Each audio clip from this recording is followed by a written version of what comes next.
Welcome to another edition of What the Fuck Happenings. Okay, maybe reflections, something reactions happening here in me. Yes, this person.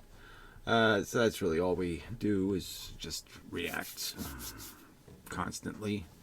And we call them actions, but they're really just always reactions based on preconditioned reflexes.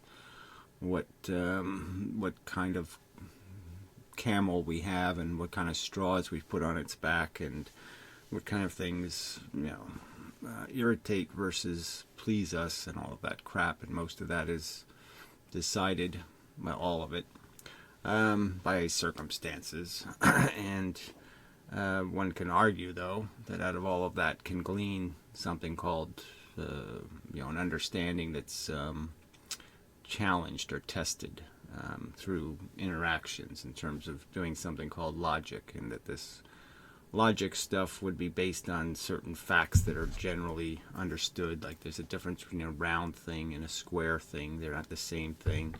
Difference between a rock and a human. We add up those kind of facts and can create something that is more isn't as controlled by the environment. Let's just say the ingredients are, but the mixing is controlled by something called logic. If you have enough of the right ingredients, it's almost like language in the sense that you have to have enough words to be able to use it effectively. With logic, you sort of have to have enough facts for it to be of any use. If you're stuck 2,000 years ago, you don't have a lot of capacity, I guess, to see the truth, and so you're stuck with a bunch of phenomenon that you can't explain, and you might, think God is a reasonable answer. 2,000 years later, you think so, you're an idiot. I mean, you haven't gotten anything out of your existence value, in the sense that you don't have enough rational facts. You don't have enough real ones to do anything logical, or to progressively stack the facts in the right order and create a fact pyramid that's sensible, that's accurate, that catches the truth in its shape or its form. And so I would argue there's a truth about value. Value isn't some just make it up crap. There's facts, and they all point in a certain direction. So just as evolution is a truth, that the tortoise evolved as we did from a kind of a brutal pool of crud, that the truth evolves, and it has definite practical structure that it has to meet. It's obligated to follow or obey certain laws and all of this kind of stuff to be accurate. Accuracy is a real thing, I guess is all I'm saying. There's a real truth. So there's only one right answer to a value question, I would argue, and some of them are just hard to calculate. If I give everybody a banana split, or I give everybody chocolate mousse cake, which one is a better world? The world where everybody had a banana split, everybody had chocolate mousse cake or something. There's probably a truth. It's probably something to do with how many people are allergic to bananas or something. Who knows? But there's an outcome, and there's a fact that you could glean out of the outcome, saying yes, which one would be a better idea, which one worked better, which one created more good and caused less bad, and all of that. And those are real equations, and they're there for us to attempt to do something with them. All right, so anyway, I got a whole page of notes attempting to sum up all this crap, and I just didn't get it done. So it's just a bunch of stuff, but I mean, it's all the stuff. I think it's all on this page. It just, it's just not in a pyramid. The ingredients are all here for us to have a conversation and to point out how it's silly to be nihilist or to pretend there's no value distinction between a sentient organism having a nail in its eye and or some grass on its nose. That these are very different outcomes or events or happenings, and one of them is decidedly and intrinsically negative compared to the other as a reality. One is worth pressing the go ahead and do that button, and the other one, there's no way you press the button. There's no theory that can defend pressing the button because it's decidedly not a good button.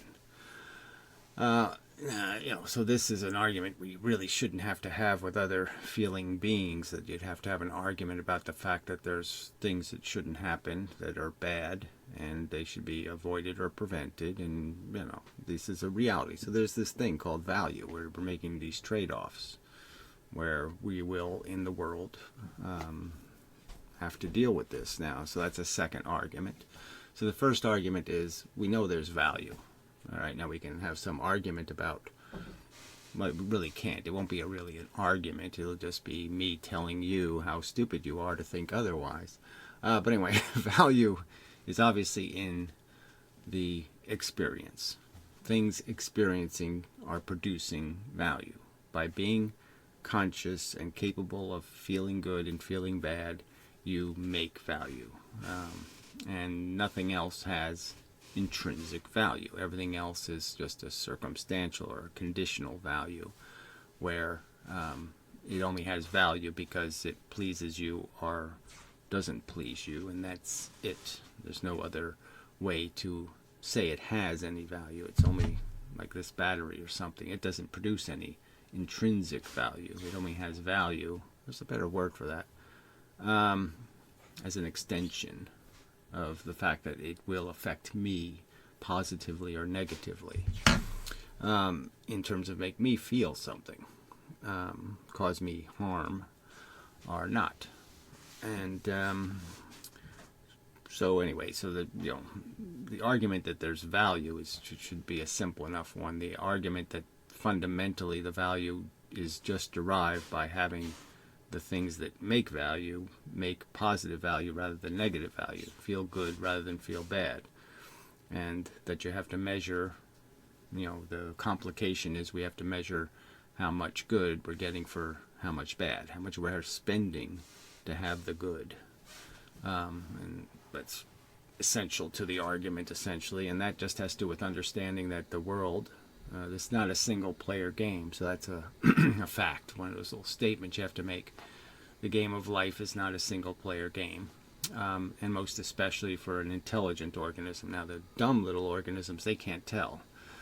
It's not a single player game, but they can't know that because they can't know this bigger picture that all these other things are alive and that they're going to affect them by pooing in the water or doing whatever they're doing. They have no way of knowing that they're imposing. But we, as intelligent organisms, can know we're imposing. We can see the imposition. We can model the system and see that somebody else steps in my poo and slips and falls and has to spend a half an hour cleaning me off of their shoe, and then where they could have been doing something productive and their whole life is ruined, blah blah blah. So we can see all of that crap. We can see the expenses and the prices paid for our actions that aren't paid by us personally. So we can know that. It's not a single player game. It just isn't. I mean, it would be really great if we didn't have to have any of these conversations, because everything you do to yourself. And you can say, I don't want any advice, and I don't want to know any better, and I don't want to be considerate of my feelings. All of that. That'd be really great if that was the real world, but it's not. The real world is everything you do or don't do will have an impact on the destiny of everything on the planet. Essentially is at jeopardy based on what you do. Theoretically, there's a real chance it could matter to everyone, to everything. It could be put in a lesser state because of something you did or didn't do. So that at least makes another thing valuable that wouldn't be valuable if it wasn't for that fact. And so it makes this idea of being able to understand these implications, these consequences, and it becomes essential as a valuable thing, this idea of taking it seriously, the idea of giving it thought, giving it attention, because now there's more, more is dependent than just what you get out of it, whether it makes your brain happy or not. It's also this idea of what did it do to all the other brains. And so now we have this obligation to value time spent even just thinking about consequences, being careful. So now caution becomes an important word, because again, it's not just you that's at risk. And if you want to say, I don't care about risk, I'm not interested in risk, gimme, or whatever the thing would be, I could say that's sort of really illogical, and only retards would behave that way, so I could still find a justification to say you're too stupid to exist or something, and press the cancel that button. Because even if you were a single player game, it would be a pretty silly game you're playing where let's not care about the outcome. Outcomes are important. You're again creating something. The future is something this big. The present is this big. It's just logical to pay attention to the bigger thing, the thing that has that will be dependent, will be sitting in the rowboat a lot longer. I mean, if the boat only has to float for 5 minutes, then okay, who cares? But the idea is this boat has to last, that its durability will be important, and the durability of the value of your decisions, the short run versus long run. It's again, just a basic logical statement. It really shouldn't have to argue with people about the value of a car engine that lasts more than 15 minutes, 15 days. Obviously that wouldn't be very practical or useful. That you need one that can do a lot better than that. And the same is true for your decisions. They have to have value that goes further than right now, this moment. Fix now, break tomorrow. That's not logical. In most cases, that will be the road to failure. And that's something everybody should be able to agree on, that just got to be cautious, because that's what's at risk, is that you compromise the future to expedite the present, and got to avoid doing stupid things like that. All right, so really just the two main words here are value and how it's going to be imposed. I mean, so value theory is how you decide how you're going to impose values, your values.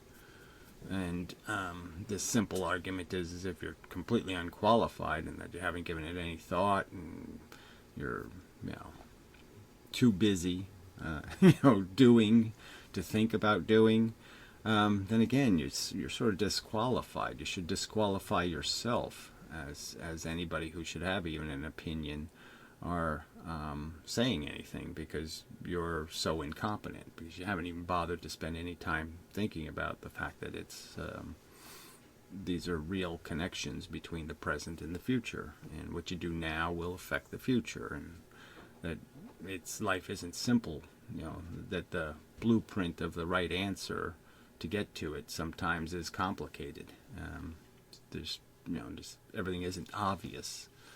It takes a bit of thought to figure out what the right answer is.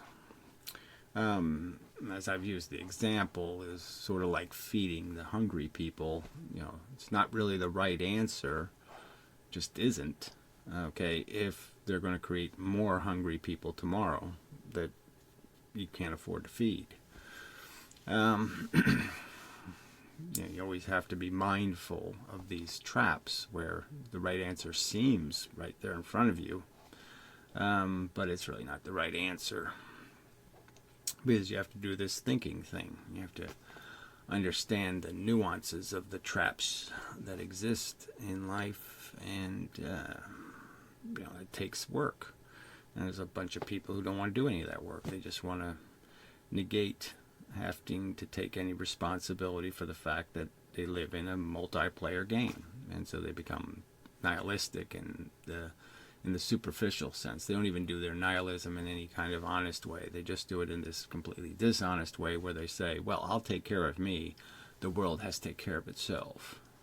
As if they've somehow now eliminated the obligation by pretending they're not influencing anything. When no, you can't get away from it. What you say or don't say, every bit of it matters. And there's lots of ways to model it and understand your role. Could be all kinds of roles. You can have all kinds of effects, and turning yourself into something that's just motivated by this tiny part of the model, what's in it for me, is not going to in any way give you any insight into all the ways you will affect the world, or neglect the world, or neglect your responsibilities not to trespass on the world, the rest of the world, the rest of the machinery that's in motion. Just by breathing, you're changing the atmosphere everything else has to live in, kind of obviously. So I shouldn't have to say it. So anyway, I guess I should have mentioned there was, it's part of my reaction is what I've seen this week. So there was a lot of antinatalist stuff. The social experimentalist guy did he had a conversation with the troll, which is weird. Logan, something Blake. Which is kind of, I found a little bit ironic, just because he kind of dumped on me for responding to the other troll, Superior Dance, and yet he's going to play with the trolls instead. So that was a little bit strange. Anyway, and then the podcast thing. 2 hours of nice, and at least the audio was good, and but it was just all jargon. I mean, it was 2 hours of jargon, and so it's all right. I mean, it's on the right subject, but it's just not concise enough. Not that this video will be either, in the sense that I'm drafting the notes, get to the more concise argument. It's just piling up the theory, piling up the, just the blocks. These are the blocks, and you just got to show how they're ordered. And so I'm just trying to start with this premise that there is this thing at risk, the welfare of all sentient beings in the universe. And the fact is you're influencing it, whether you like it or not. And that's kind of a heavy responsibility that requires you to have some understanding of the nature of what an outcome is and what a worthwhile outcome is, how much you should pay for. It's like going to the store. You have an understanding of what things are worth. So you have to have some understanding of what's worth something here. You don't pay cancer for a stick of bubble gum. You don't make insane exchanges. You don't cause one person extreme harm for frivolous and trivial goods for another person to experience. It's idiotic and stupid and crazy and insane. It's all of those things. All right, so so the basic first truth is that there's something at risk. There is some real thing called value. It's measured by the outcome, and the ultimate outcome is the, what was the whole story when you write the whole book from start to finish. And that story, I would already argue that a rational person could understand that story is always going to be a bad book. The book of life is not going to be a good story because of what's already been paid. It's been so horrendous. Hundreds of millions of years of organisms being pretty much serial killed.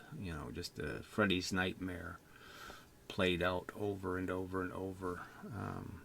It's just can't make anything out of that ingredient. That poison is so powerful that no matter what ingredients we pile in the cake now, it's just too late. You're never going to make something good out of because it's already so poisoned. So another concept worth noting is that there's a context to this conversation, and that is what did life come from, and what is it? What's the mechanism? What's its function without intelligent human around? What's its function? And its function's pretty dismal. So that just provokes another little reaction, just because these optimistic, biased, woo thinkers are all over the place. So I heard a physicist the other day, and he's doing a live room, and he says something about aliens, and why we haven't seen them, but he's got this whole attitude, again, like this generic attitude that it must happen all through the universe. And it's just such a narrow view, because for you to believe that it happens all through the universe, intelligence anyway, then you have to explain why it didn't happen here on Earth, in a sense.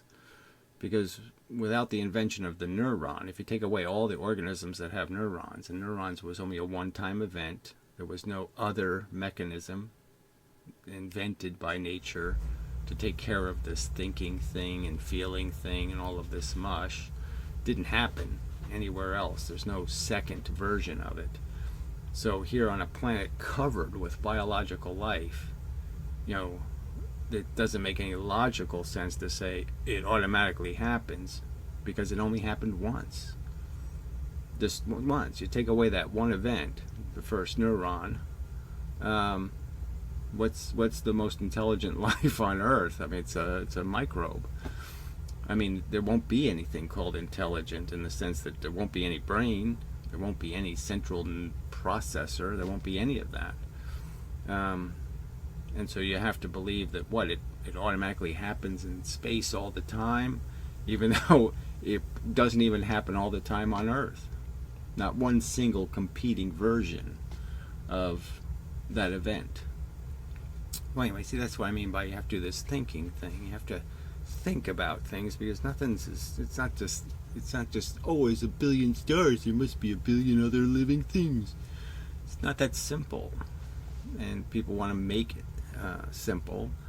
They want to believe it's simple, because they're simple-minded, and they're too stupid for the conversation, frankly. So in some ways all the words are wasted, because most people just won't admit they're terribly underqualified to be interacting in a multiplayer game.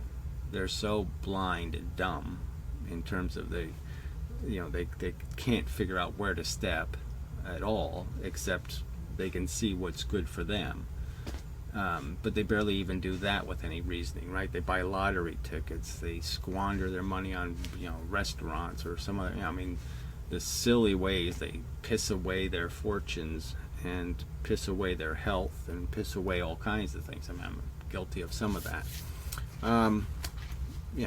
Just overtly demonstrating profound incompetence in even managing their one little tiny life, let alone managing their influence on the universe.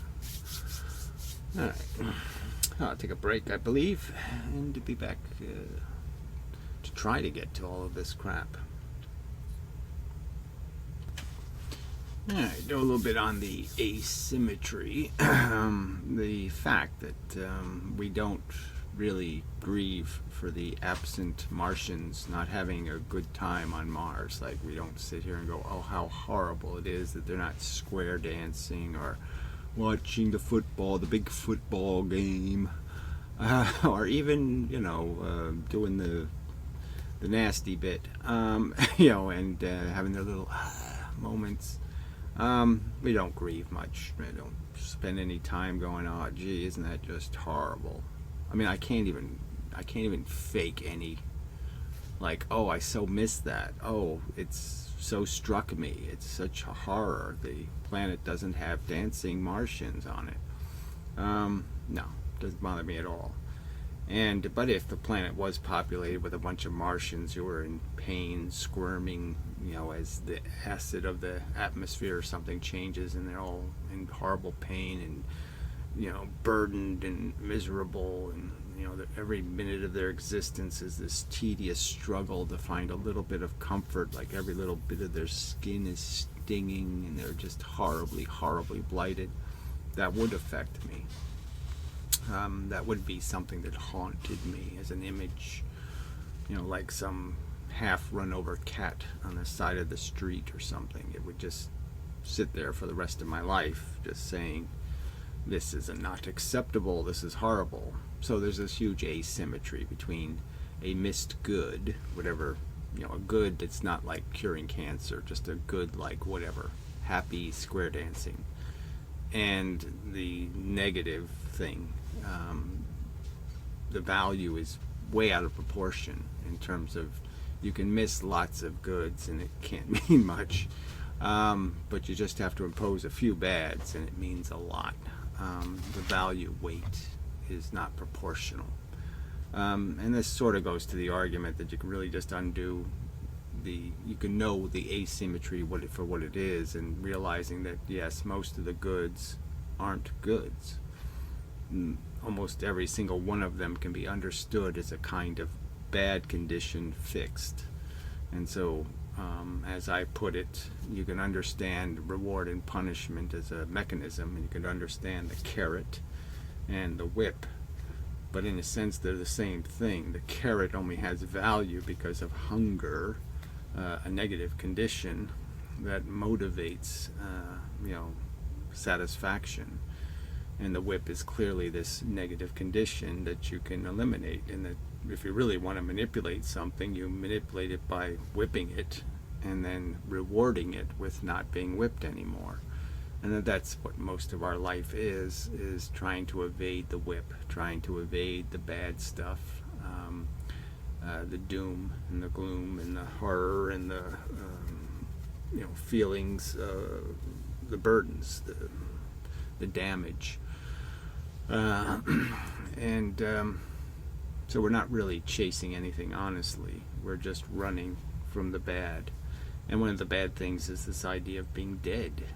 The idea of being dead is kind of obnoxious to us because we're alive and we wish to stay in our comfortable living state, so to speak, the state for which the one we know, and we know as a state. And death often comes with this thing called dying, which isn't at all look like fun at all. It's, you wouldn't sit there and say, it makes sense, Disneyland doesn't say enough, let's call it dying. You know that dying's not a theme park. Okay, it's not a place that's going to give you any happy, tingly bits of fun. It requires the destruction of your structure, and that destruction will no doubt have pain associated with it, and perhaps intractably horrid amounts of it. And so nothing, hard to make it into something pleasant to think about. But again, those are just tricks of perspective. And that if you have the right perspective, you understand that dying isn't, or being dead isn't any different than being asleep. And certainly that doesn't bother me much. So I don't dream anymore. Is that what it comes down to? Well, I wouldn't know the difference anyway, would I? I mean, go to sleep, I know I dream, but I know I don't dream the whole time. So I must be spending some portion of that time I'm asleep not doing anything. Or I don't remember, but same difference in this circumstance. But it's completely benign as a thing. I mean, there's nothing to fear here in recognizing, I'm looking over there, microphone, doesn't have a camera in it. Anyway, sorry about that. I don't know if it really matters though.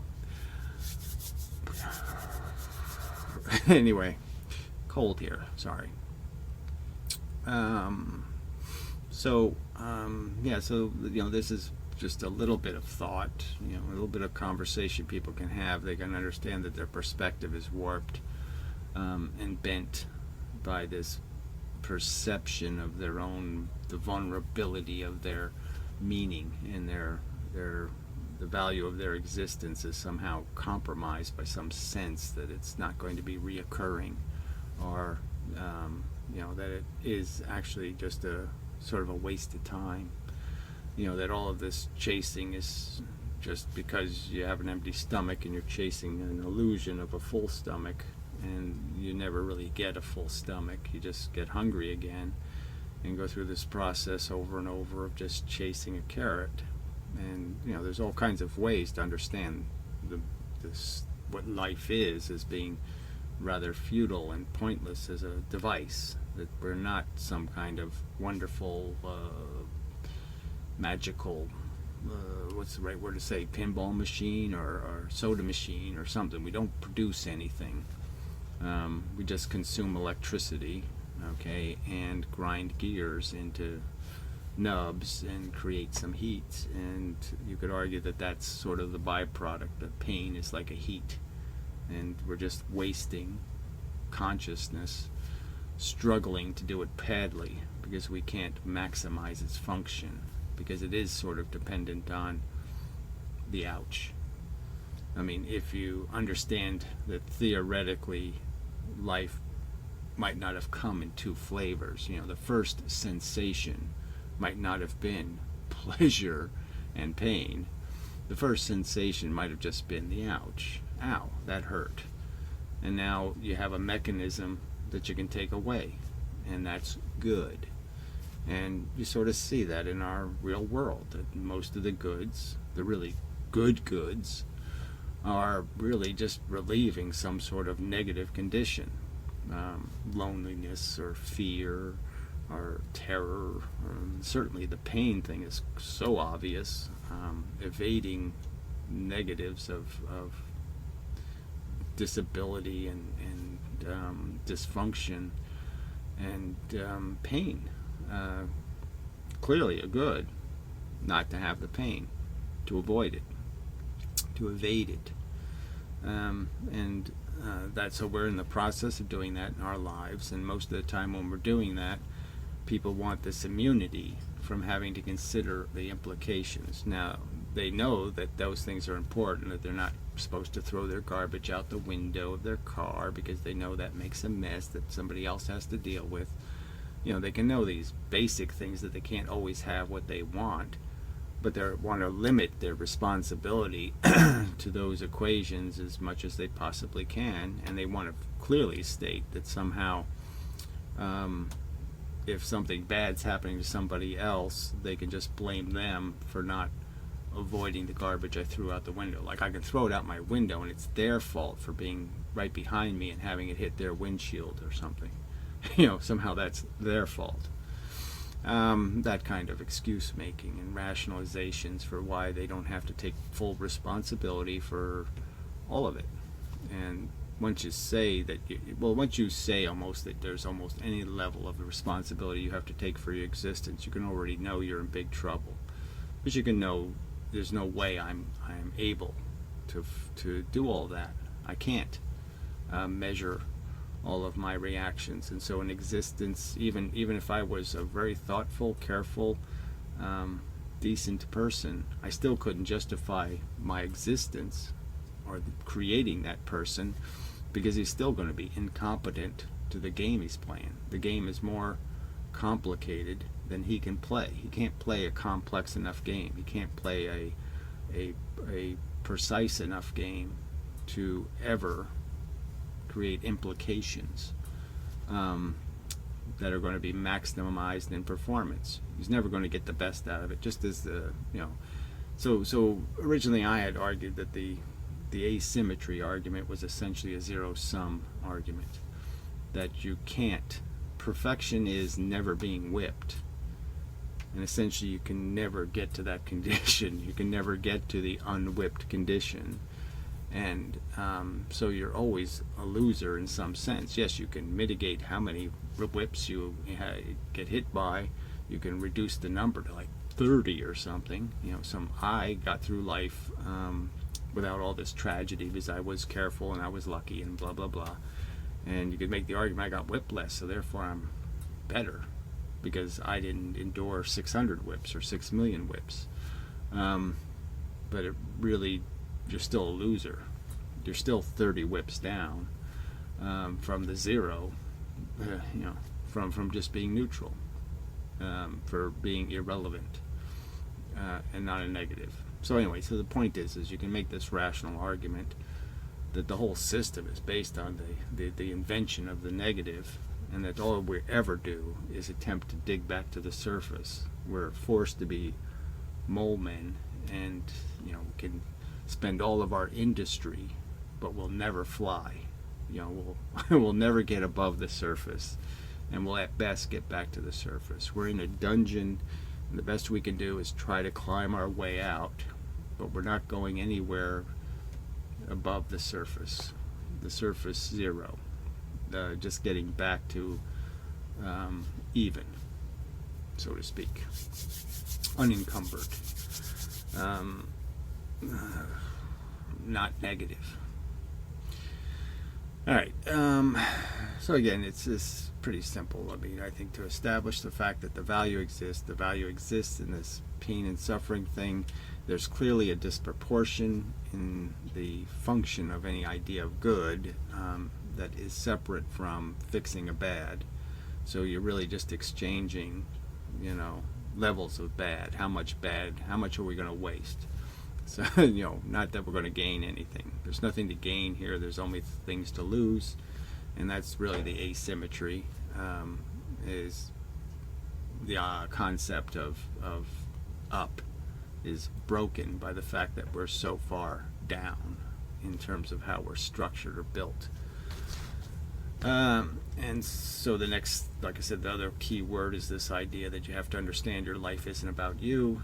When you say, make more, you're not just sentencing yourself to the jeopardy, you're sentencing everything that will ever exist in the future to the jeopardy. The jeopardy isn't yours to impose unless you have some reasoning that can undo the other arguments, the statements that, well, what if you're wrong in your happy theory, that everything balances out, that everything's just fine, that dying's great? What if you're wrong? Then the consequence is that you're just a horrible, awful, evil bastard. You imposed torture.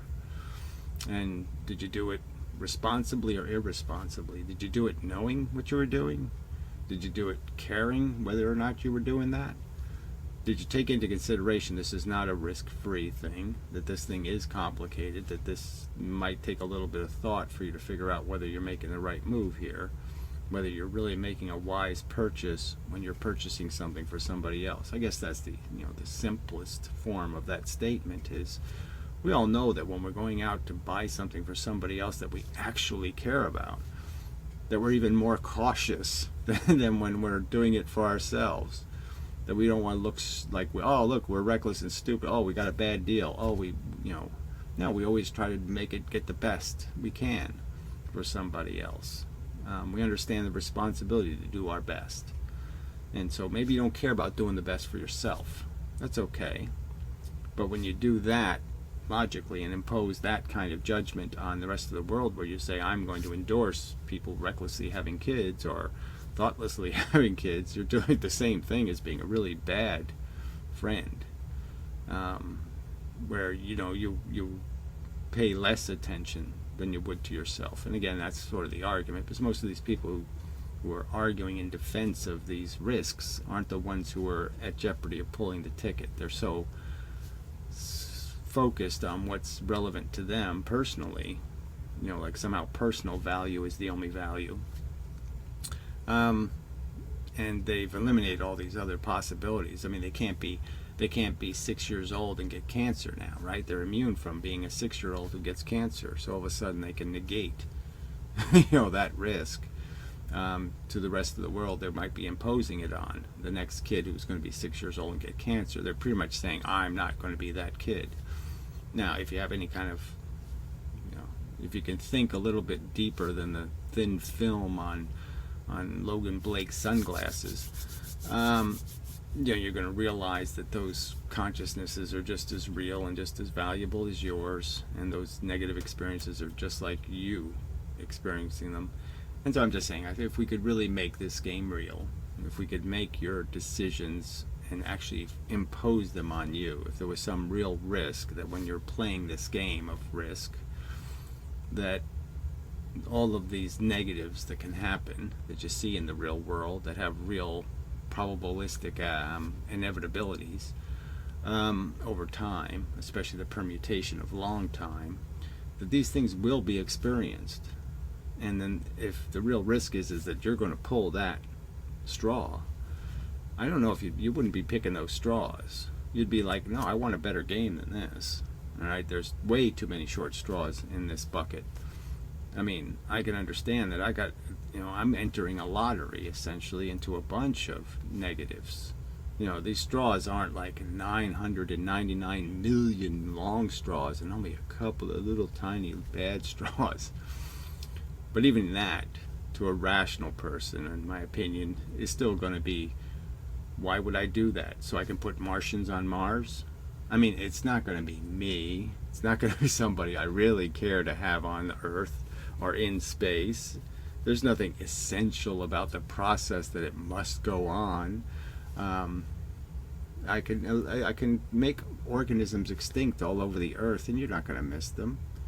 Don't pretend you really do, or that it really grieves you or really hurts you in some substantial way. It really doesn't. And if you really thought about what the state is for most of the things you're making extinct, what you're eliminating is all of this carnage that happens. For this one turtle, thousands of turtles have to die in their youth. Thousands of them, to make one big one. You'd say that's hey, what a brilliant scheme. Let's keep that up. Let's just keep doing that over and over and over again. And that we see that in the human condition. Nobody's testifying from the grave, so we don't hear the dead people saying, hey, watch out, don't do that. Be awful careful because it sure didn't work for me. All the 18-year-olds on the dead, on the battlefields, none of them have any voices to give you some caution about maybe you're paying a little too much for this. Especially like in the old battlefields where it could take you 6 weeks or 6 months to finally be killed. You just end up dying for that long. I'm sure their testimony would be, oh, can't you do better than this? This isn't nearly good enough. Okay, I don't want to do this again. So if that's the game, I get to do this over again, I'm not playing. And you're basically saying, no, fuck you. You're not allowed to not play. I'm going to force it on you. My values are the right values, and I should impose them on you because I can defend them because Jesus told me so. And that's pretty much all that really is, right? It's just old holdover from religion that we're on some mission to do something brilliant for God. We're all dancing for God, and people think that's what they're really doing. They're playing this stupid competitive game over and over again, making all these losers, making all this mediocrity for the spectacle, just for the God audience. Because that's all that's in the audience. Applauding would have to be some sadistically lunatic God. Nobody rational could sit there and say, yeah, let's keep doing that play. Stab your neighbor. Besides, look, again, so if you made the game real, if I could really impose this on the Logan Blakes where they actually have to put their hand into the thing, and they know that more than half of the straws they're going to pull are a life they wouldn't want to live. They wouldn't want to be the average person. They're just so full of shit.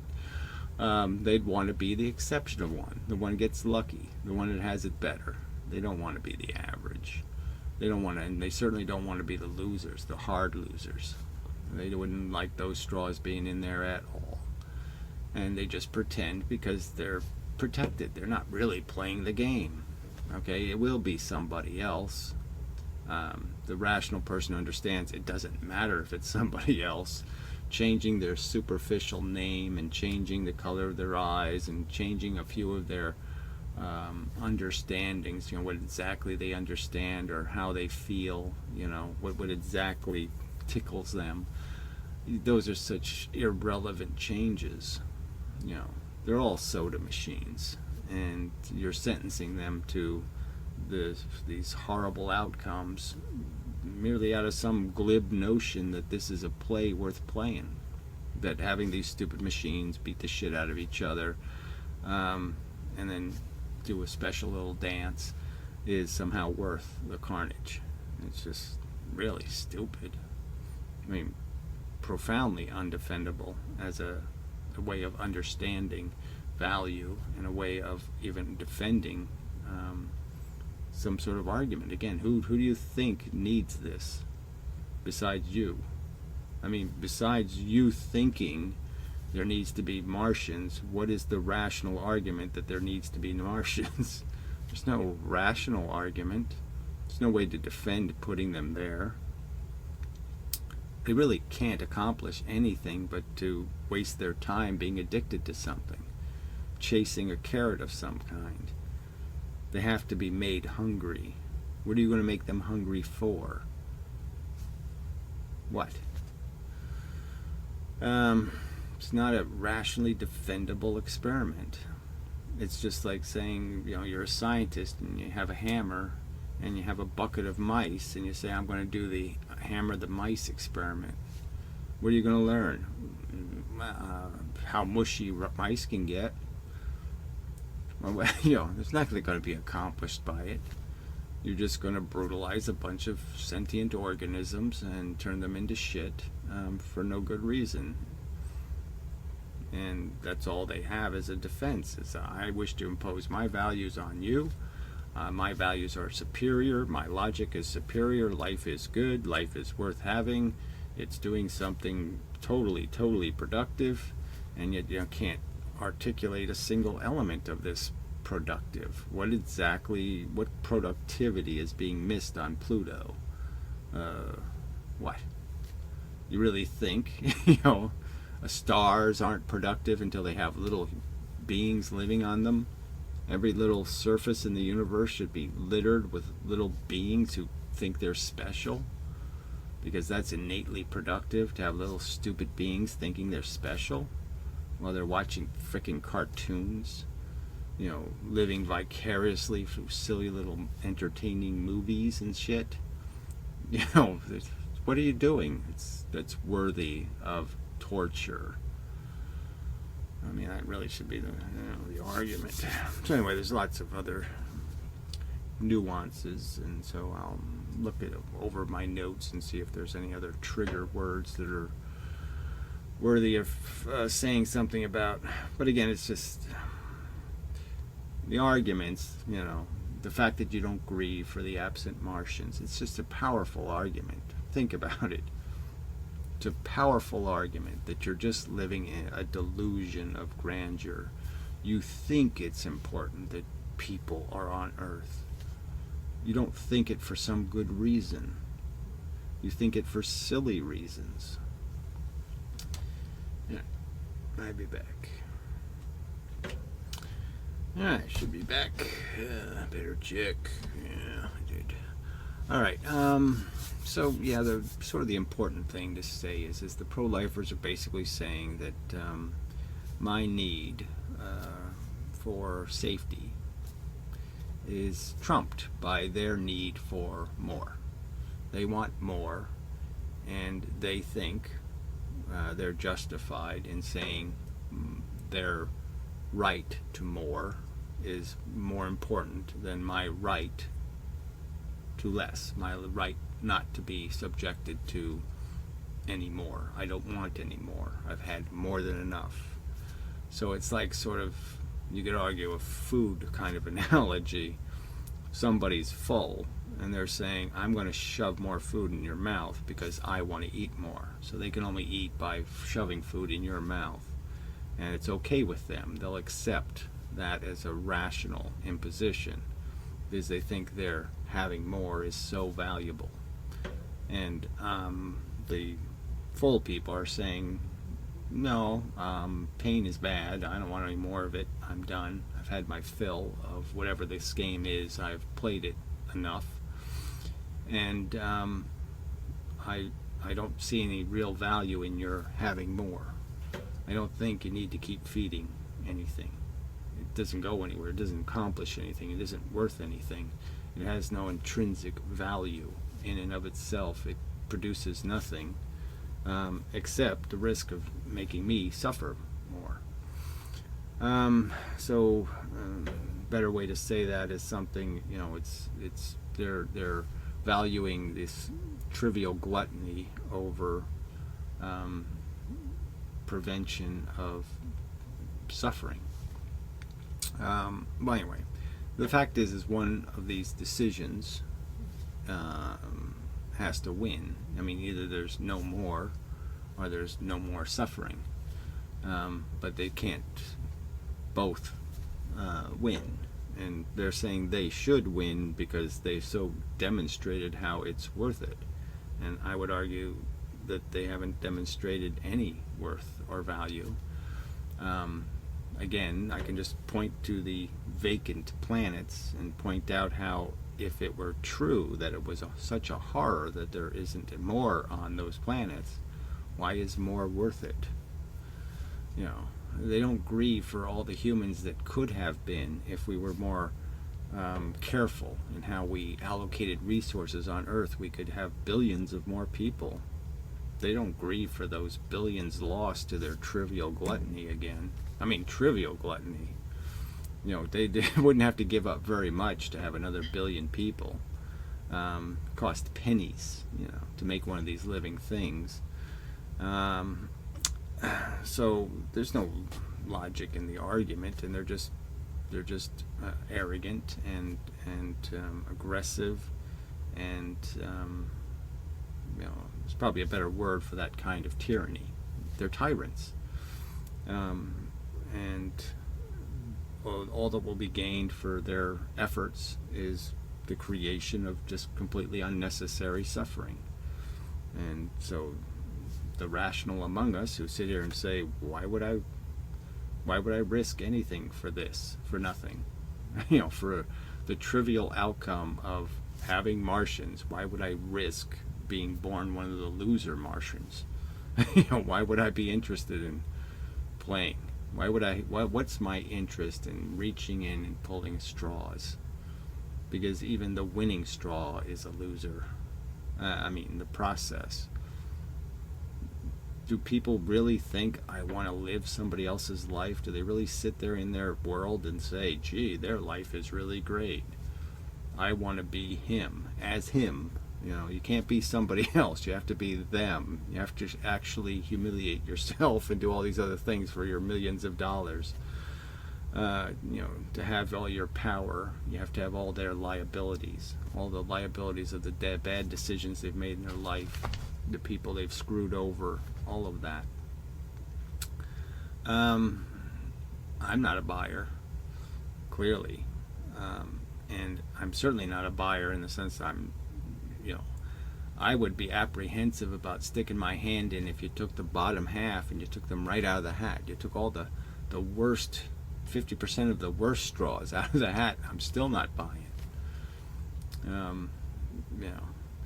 So again, but the bottom line is it's just kind of defending the fact that the imposition, that the decision is there for discussion and to be made, whether it's sensible to impose risk, or and whether any imposition is legitimate when it's not being imposed on yourself. When you're doing something for somebody else, are you allowed to tell them it's worth it? Okay, that the downside, getting the short straw, it was worth it. I bought you the present of pick a straw, and I know it's worth it. Okay, can you really impose that? Or should they be allowed to say, I don't want your gift, thank you? Who should have the veto? The person you're suggesting here, pick from my magic bucket, are the person who has to actually pick. I'd argue the people siding on the side of safety are the ones who should have the veto. The person you're tying to the trunk, into the trunk, that person should have the veto. The dog you're tying to the back of the car should have the veto. Yeah. So that's probably enough. It's a general statement. And I'll try to figure out a way to make it a more precise beam of light for the purpose of persuading the glib and the ignorant and the arrogant and the obnoxious and the stupidly deluded. But that's a long road, the stupidly deluded, because there's so many people who have these just fantastically wishy-washy and mushy views of what goes on planet Earth, and what they think the better future will be, and all this other mush. You know, how they would construct this little perfect world. You know.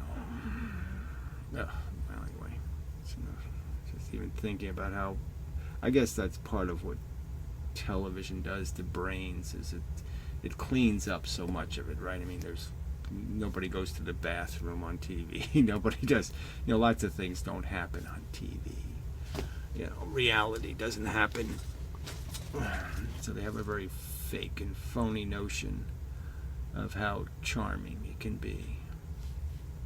Even this picture, it's a very nice picture. I mean, aesthetically, it's kind of a happy retard kind of picture. It gives you this sense that everything's okay. Okay, but it's a lie. It's a picture. Okay, I mean, it has symmetry and color and texture and has lots of things that are interesting, but what's really happening is not interesting. Thousands of dead tortoises for the one tortoise. That's not interesting. That's tragic. And the life it lives. For every piece of crud and dirt, there's a story. Of drought and birds and different things attacking him, parasites, all kinds of leeches, all kinds of difficulties to get to where he's gotten. It's not some free ride. It's not some little happy, the bad water and all kinds of things he has to endure, to still be walking. Way too expensive. Alright, so till the next time and such. Yeah. Sorry about the noise and such, but